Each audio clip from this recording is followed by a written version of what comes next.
সমস্তক পৰা মই এটা কথা জানিব বিচাৰিছোঁ যে কলিযুগৰ মনুষ্য হিচাপে বাস্তৱত আচলতে আমাৰ প্ৰধান ধৰ্ম কি হ'ব লাগে বা কেনেকুৱা হ'ব লাগে, মানে সেই কথাটো সকলোৰে পৰা মই জানিব বিচাৰিছোঁ। মই আজি অলপ দিনৰ আগত মোৰ লগত হোৱা এটা ঘটনাৰ পৰা মই অকণমান মনত কষ্ট পাই আছোঁ। গতিকে ঘটনাটো এনেকুৱা ধৰণৰ, ভাদ মাহৰ আমাৰ নামঘৰত ভাগৱত পাঠ অনুষ্ঠান চলি আছিলে। মই এজন পেছাত ইলেক্ট্ৰিচিয়ান, তো সেই ভাগৱত পাঠলৈ যাবলৈ খোজোঁতে মোলৈ ফোন এটা আহিলে যে আমাৰ ঘৰত ইলেক্ট্ৰিচিটি প্ৰব্লেম হৈছে, আপুনি আহক বুলি মোক ক'লে। মই সেই সময়ত চুৰি এখন পিন্ধি নামঘৰলৈ যাবলৈ লৈছিলোঁ কৃষ্ণ বা ভাগৱত কথা আমি শুনিবৰ কাৰণে। মই কিন্তু সেই সময়ত সেই ভাগৱত অনুষ্ঠানলৈ নগৈ মানুহ ঘৰলৈ গৈ মানুহ ঘৰৰ মই যিটো বিপদ হৈছিলে মই সহায় কৰিলোঁগৈ। গতিকে তাত মোৰ ভুল হ'ল নে আচলতে শুদ্ধ হ'ল? আৰু কেনেকুৱা ধৰণৰ, এতিয়া হৰিনামেই ল'লে সকলো গতি পায় বুলি কৈছে, মই সেইদিনাখন হৰিনাম ল'বলৈ নগৈ মানুহ ঘৰলৈ যোৱাটো মোৰ অপৰাধ হ'ল নেকি বাৰু? ভকত সমাজৰ ফালৰ পৰাই কথাটো কৈ দিলে ভাল হ'ব নেকি? কৃষ্ণ কৃষ্ণ। কোনোবা এজন বাপে কৈ দিয়কচোন, বাপে কৈ দিয়ক। হয়, কৃপালু বাপ হওক আৰু পৰম কৃপালু আমাৰ গগৈ বাপ, তেখেতে যিটো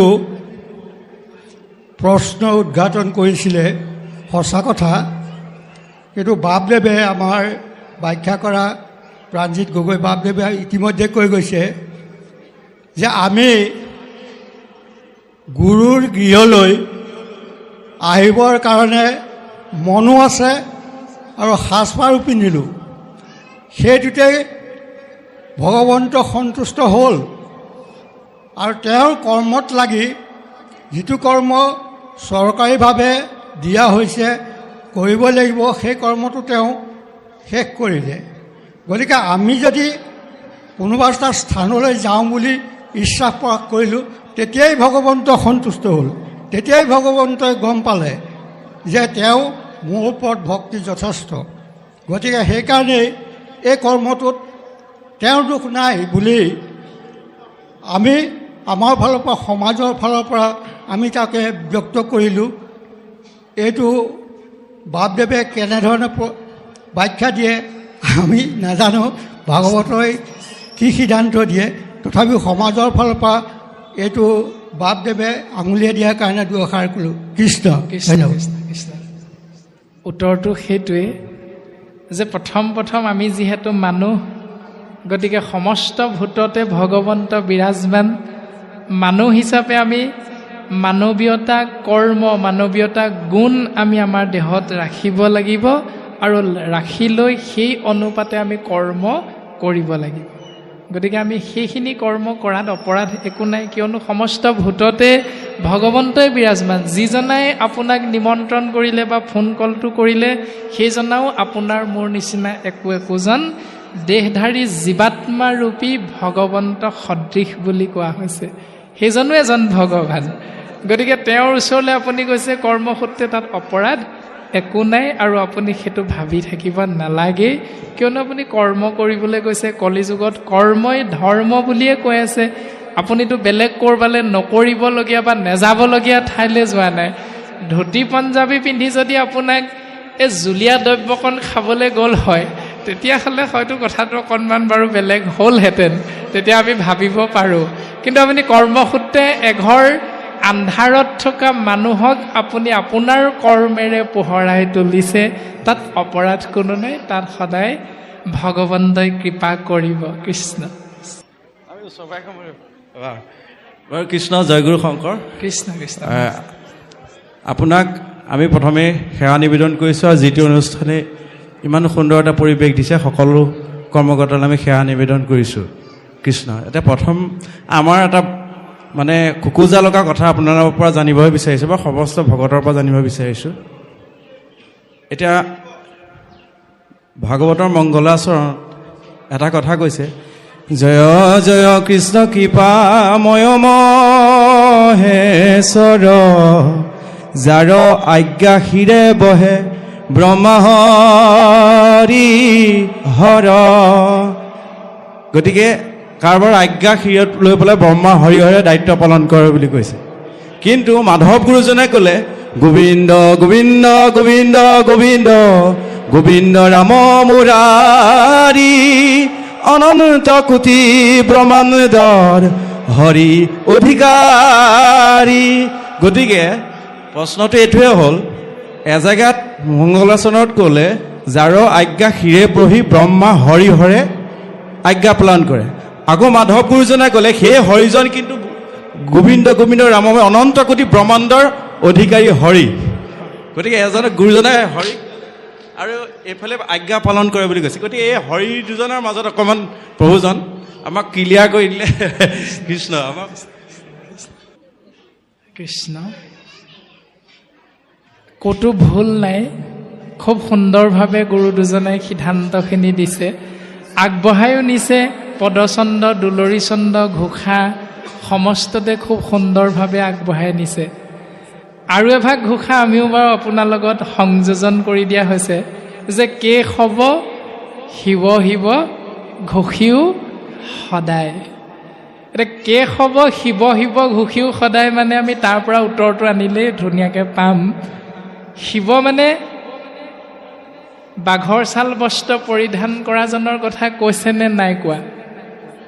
কেশৱ শিৱ শিৱ বুলি কৈছে, তাৰমানে যিজন কেশৱ নিৰ্গুণ ব্ৰহ্ম বুলি কোৱা হৈছে, সেইজনৰ অনন্ত কোটি ব্ৰহ্মাণ্ডত অনন্ত কোটি নামৰ অধিকাৰী যিজন মহাহৰি বুলি কৈছে, যিজন কেশৱ বুলি কৈছে, তেওঁৰ অনন্ত কোটি নাম সন্নিৱিষ্ট মহাহৰি বুলি কোৱা হৈছে। আৰু যিজনে হৰিয়ে আজ্ঞা পালন কৰে সেই হৰি হ'ল আজ্ঞাবাহী ভিত্ৰ বুলি কোৱা হৈছে। মহাহৰিৰ আজ্ঞাবাহী যিজনে পালন কৰিছে, সৃজন কৰিছে, সংহাৰ কৰিছে, যি তিনি ব্ৰহ্ম সেই তিনিজন সেই মহাহৰিৰ আজ্ঞাবাহী বুলি কৈছে। সেইকাৰণে গোবিন্দ গোবিন্দ গোবিন্দ গোবিন্দ গোবিন্দ ৰাম মুৰাৰী। যিজন গোবিন্দ, যিজন ৰাম, যিজন মুৰাৰী, সেইজন হৰিৰ কথা কৈছে।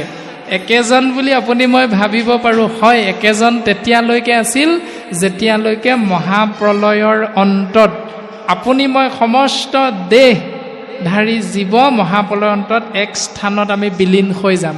তেতিয়া তেওঁ মহাহৰি হৈ আছে আৰু তেতিয়া তেওঁ শয়নত আছে। আৰু যেতিয়া তেওঁ চকু মেলিব, মেলি লৈ যেতিয়া চিন্তা কৰিব যে অকলশৰে থাকি মই কৰোঁ কোন কাজ, এতিয়া অকলশৰীয়া হোৱাৰ পাছত যেতিয়া তেওঁ লগ বিচাৰিব, লগ বিচাৰিবৰ কাৰণে যেতিয়া তেওঁ ভিন ভিন হ'ব, তেতিয়া তেওঁ হৰি নামটো শংকৰ গুৰুজনাই ইয়াত প্ৰকাশ কৰিছে আৰু মাধৱ গুৰুজনায়ো তেনেধৰণে প্ৰকাশ কৰিছে। আপোনালোকে শ্ৰৱণ নিশ্চয় কৰিছে যে হনুমন্তই যেতিয়া ৰামচন্দ্ৰৰ ৰাজসভাত গৈ উপস্থিত হৈ প্ৰকাশ কৰিছিল যে জয় শ্ৰীৰাম জয় শ্ৰীৰাম জয় শ্ৰীৰাম। ভগৱন্তই কৈছে তুমি কোন? হনুমন্তই কৈছে মই হনুমন্ত। তুমি হনুমন্ত নোহোৱা। হনুমন্ত আচৰিত যে মই হনুমন্ত নহয়, তেতিয়াহ'লে মই কি? বোলে প্ৰভু মই হনুমন্ত, আকৌ আপুনি মোক চিনি পোৱা নাই নেকি? নাই নাই, তুমি হনুমন্ত নোহোৱা। ৰামচন্দ্ৰই কৈছে নহয়। হনুমন্তই কৈছে হয়, মই অঞ্জনাৰ পুত্ৰ আপোনাৰ পৰম ভক্ত হনুমন্ত। তুমি হনুমন্ত নহয়। হনুমন্ত আচৰিত, নিজৰ গাত হাতখন দি চিকুটি চিকুটি চাই যে মই নহয় নেকি হনুমন্ত। দেখিছে হয় দেখোন। তাৰপাছত হনুমন্তই চকুকেইটা মুদি ধ্যানস্থ হৈছে। ধ্যান কৰি অলপ সময়ৰ পাছত চকু মেলি মিচিকীয়া হাঁহি এটা মাৰি ৰামচন্দ্ৰক কৈছে যে প্ৰভু আপুনি আজি মোক পৰম জ্ঞান প্ৰদান কৰিলে। বোলে হনু মই তোমাক কি জ্ঞান প্ৰদান কৰিলোঁ? অকণমান আগলৈকে হনুমন্ত নহয় বুলি ক'লে, তাৰপাছত সম্বোধন কৰিছে বোলে হনুমন্ত মই তোমাক কি প্ৰদান কৰিলোঁ? জ্ঞান। বোলে প্ৰভু মোক পৰম তত্ত্ব জ্ঞান দিলে। বোলে কি? দেহৰ দৃষ্টিত মই তোমাৰ দাস। এতিয়া আমি সেইকাৰণে নামঘৰলৈ আহোঁতে পোনে সেৱাভাগ যে কৰোঁ, ঈশ্বৰ ক'ত আছে? মানুহৰ মাজত ঈশ্বৰ আছে বুলি আপুনি মই কোনোদিন নাভাবোঁ। ঈশ্বৰ ক'ত আছে জানেনে? এই সপ্তখলপীয়া সিংহাসনৰ আমহি ঘৰৰ মাজত ঈশ্বৰ আছে। সেইকাৰণে সৈখিনিতে বাট চাওঁতে আপুনি মই এনেধৰণে কৃষ্ণ কৰোঁ। এই ভাগ বাৰু ভালেই, দুইখন হাত লগ লগাই। কোনোবাই এনেকৈও কৰোঁ নহয়, এইটো যে শাস্ত্ৰসন্মত কেতিয়াও নহয়, এইটো হ'ল অপৰাধ। সেইকাৰণে এক হাতে দেৱক প্ৰণাম কৰে যিটো তাৰ হস্ত কৰে ছেদ। এখন হাতেৰে ঈশ্বৰক প্ৰণাম কৰিবলৈ গ'লে তাৰ হাতখন কাটি পেলাবলৈ কৈছে। এইটো শাস্ত্ৰৰ সিদ্ধান্ত, দশম স্কন্ধত আছে। তাৰপাছত দেহৰ দৃষ্টিৰে প্ৰভু মই তোমাৰ দাস, সেইকাৰণে আপুনি মই দেহৰ দৃষ্টি দি থাকোঁ যে ঈশ্বৰ নামঘৰত নাই, ক'ত আছে? মণিকূটতহে আছে। এইডোখৰতো ঈশ্বৰ নাই, আকৌ কীৰ্তন ঘৰ ভাগতো নাই, কেৱল মণিকূটত আছে। এইটো হ'ল দেহৰ দৃষ্টি। জীৱৰ দৃষ্টিৰে প্ৰভু আমি যত জীৱ তোমাৰেহে অংশ। কেতিয়াবা আমি জীৱৰ দৃষ্টিৰে চাইছোঁনে? যদি চাইছোঁ তেতিয়াহ'লে গালি কাক পাৰোঁ? এজনে অন্যজনক যে গালি পাৰোঁ, এই শইকীয়া আহিলে মোক নেমাতিবি, কেলে? শইকীয়াই নাম বৰতাল লৈ নাম গালে মই সেইখন সমাজত নাথাকোঁ। এইবিলাক যে আমি যে প্ৰকাশ কৰি থাকোঁ, চিন্তা কৰোঁ, এইবিলাক জীৱৰ দৃষ্টি হয় জানো? যদি জীৱৰ দৃষ্টি হয়, আমি যত জীৱ তোমাৰেহে অংশ। প্ৰমাণ, মেডিকেলত যেতিয়া তেজ দৰকাৰ হ'ব, কাৰ তেজ ল'ম? বোলে মুছলমানৰ নলওঁ, হিন্দুৰহে ল'ম। মিচিঙৰ নলওঁ, গগৈ উপাধিধাৰীখিনিহে ল'ম। তেনেকৈ ভাগ ভাগ কৰি লওঁ নেকি? ডাক্তৰে দিছে নেকি? চিন্তা মেডিকেলৰ পৰাও ইয়ালৈ আনিব লাগিব। গতিকে জীৱৰ দৃষ্টিত আমি যত জীৱ তোমাৰেহে অংশ। ই আমাৰ শৰীৰৰ দৃষ্টিতকৈ অকণমান উন্নত বুলি শাস্ত্ৰই কৈছে। তাৰপাছত আত্মাৰ দৃষ্টিলৈ যাওঁ। শাস্ত্ৰৰ সৰ্বোত্তম নিদৰ্শন হ'ল আত্মাৰ দৃষ্টি। প্ৰভু ময়ে তুমি, তুমিয়ে মই। বোলে প্ৰমাণ, আইনাখনৰ সন্মুখত ৰৈ দিবচোন ৰাতিপুৱা। সৰুখনৰ সন্মুখত বৰ বেছিকৈ নেপায়, গডৰেজৰ ডাঙৰ আইনাখনৰ সন্মুখত ৰ'ব। ৰৈ দিয়াৰ লগে লগে কি পাম? বাহিৰ ফালে যিটো দেহ থিয় হৈ আছে, আইনাখনৰ সিপাৰেও শিং লগা এটা থিয় হৈ আছে। আমাৰতো শিং নাই, কিন্তু আইনাখনৰ সিফালে শিং লগা এটা দেখোঁ নি? আমি নেদেখোঁ নহয়। হুবহু ৰূপটো দেখা পাম। যদি কেনেবাকৈ সোঁফালে বাওঁফালে তিলটো আছে আইনাখনত, যদি সোঁফালে দেখোঁ তেতিয়া কি হ'ব? সোঁফালেতো তিল নাই, মোৰ বাওঁফালেহে আছে। সোঁফালে দেখিবলৈ হ'লে আইনাখনে ভুল দেখুৱাইছে বুলি আপুনি মই মাৰ মাৰি ভাঙি পেলাম। ভাঙি পেলোৱাৰ লগে লগে কি হ'ব? তাত নিহিত হৈ থকা সেই ছাঁটো ক'লৈ গ'ল? ইয়ালৈকে পুনৰ ঘূৰি নাহেনে? তাৰমানে উত্তৰটো হ'ল আত্মাৰ দৃষ্টিত ময়ে তুমি, তুমিয়ে মই। সন্মুখত থিয় হৈ থকা জনো ভগৱন্ত আৰু আপুনি ময়ো ভগৱন্ত। দৃষ্টি আমাৰ নিজৰ নিজৰ, কোনে কেনেধৰণৰ দৃষ্টি প্ৰদান কৰিছোঁ সেইটোৰ ওপৰতেই ভাগৱতৰ দৰ্শন নিৰ্ভৰ কৰিব। গতিকে নেমি নামৰ ৰজাজনৰ আগত কবি নামৰ সিদ্ধজনে এই কথাটোকে কৈ আছে যে পাছে নৃপবৰ পৰম দুষ্কৰ শুনিলা কৰ্ম ভকতি। এই যে অকণমান আগত দান দক্ষিণা শ্ৰাদ্ধ পিণ্ড এইবিলাক যে কৈ আছিলে, এইবিলাক কৰ্ম মাৰ্গৰ ভকতি বুলি কৈছে। এই কৰ্ম মাৰ্গৰ ভক্তিবিলাক পৰম দুষ্কৰ, ই সহজলভ্য নহয়, ই সহজতে কৰিব পৰা কৰ্ম নহয়। গতিকে এই কৰ্ম মাৰ্গৰ ভক্তি যোগীৰো বিষম মনক নিয়ম কৰিবে কাৰ শকতি। এইবিলাক কৰিব পৰা শক্তি বিশেষত কলিযুগত জীৱৰ নাই বুলি সিদ্ধান্ত দিছে। গতিকে আমি সমস্ত দেহধাৰী জীৱই কেৱল এজন ঈশ্বৰৰ সন্তান হিচাপে আমি সমাজক দোহাই নিদি আমি এজনে অন্যজনৰ প্ৰতি কুৰ্চুট কপট দম্ভ অহংকাৰ হিংসা এই ভাৱবিলাক ত্যাগ কৰি আমি সকলো এজন ঈশ্বৰৰ সন্তান ভাবি এজনে অন্যজনক ভাৱ ভক্তি ঈশ্বৰ জ্ঞান কৰিব লাগে। এইটোৱে ভাগৱতৰ দৰ্শন। বয়সৰ সীমা নাৰাখি আমি দেউতাৰ সমবয়সৰ সমস্ত জনাকে আমি পুত্ৰ হিচাপে শ্ৰদ্ধা ভক্তি কৰিব লাগে। কনিষ্ঠক আমি মৰম কৰিব লাগে।